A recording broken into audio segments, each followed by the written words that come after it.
So it's a process of, part of what has to happen, particularly in the context of adult faith formation, I believe, is a process of empowering. Okay? The example that I give, which is a good one, I think, is, if I went to the gym every day, which obviously I don't, but if I went to the gym every day, okay, and if I had a trainer, okay, the trainer would tell me you do this because it does this muscles and that muscles and that muscles, and you do this because it does this and that, and you do this for this long, and do this with this many and this much weight and all that kind of stuff. Okay? And I do it. Okay?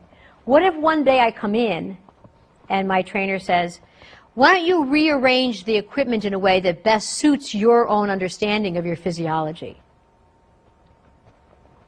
I would, what? Right? And he could say to me, or she could say to me, in all honesty, you have all the information.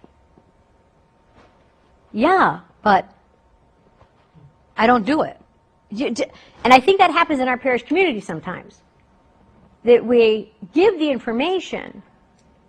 We say to somebody, well, you know everything about the liturgy. You know the information.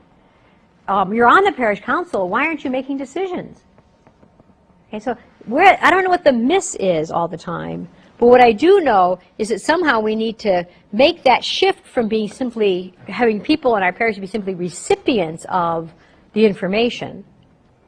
And to some extent, if I go back to the gym analogy, it would seem to me that part of the problem is that perhaps the trainer was too often making decisions for me as soon as I hesitated. So instead of letting me decide for myself in some cases and then begin to put it together, the trainer was always telling me what to do.